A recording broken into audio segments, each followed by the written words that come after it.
Did you know that Nezuko's bunny form from Inosuke's dream actually has a name? In Inosuke's dream, Tanjiro was a tanuki named Panjiro, Zenitsu was a rat named Chuitsu, and Nezuko was a bunny, but no name was ever mentioned for her in the anime or manga, and she was simply referred to as Underling 3. According to a Q&A with Koyoharu Gotoge, Inosuke tried really hard to come up with a name for Nezuko because she's a girl and ended up naming her Pyonko. To add on, there is also official merchandise of Bunny Nezuko where her name is also listed as Pyonko. Strange but true facts about Nezuko Kamado. Did you know that Nezuko and Akari Kito, Nezuko's Japanese voice actor, are the same height, standing at exactly 153 centimeters or 5 feet? Another strange but true fact is that the ki in the name Kito means demon.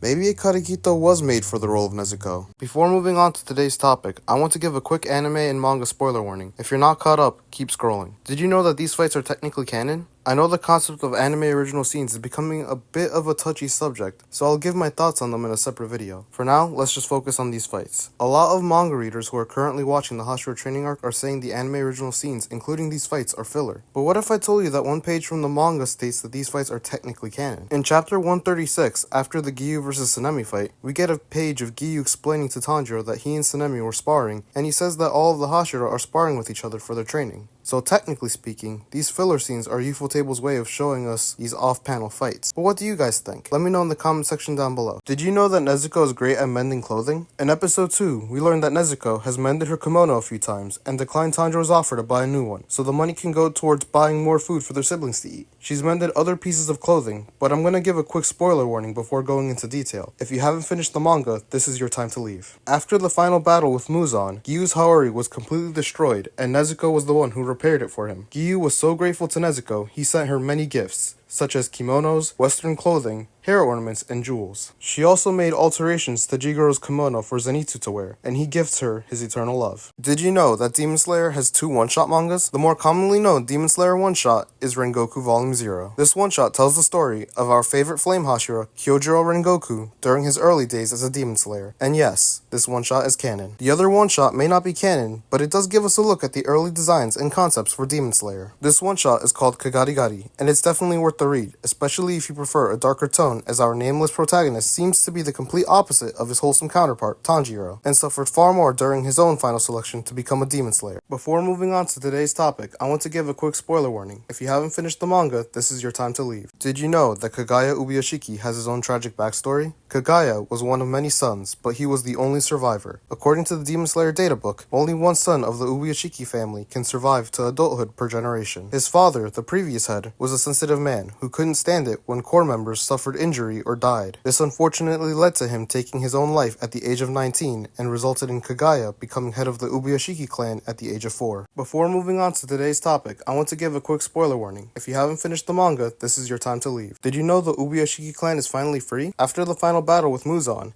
Kiryu Ubuyashiki believes he will die as he approaches his 20s. Since the Ubuyashiki clan has achieved its goal of defeating Muzan, he fears that the Ubuyashiki family could disappear entirely. As he passes the age of 20 and then 30, he realizes the curse is gone and spends his hours weeping, holding his wife, children, and younger sisters. Many years later, Kiryu set the record for being the longest living Japanese person.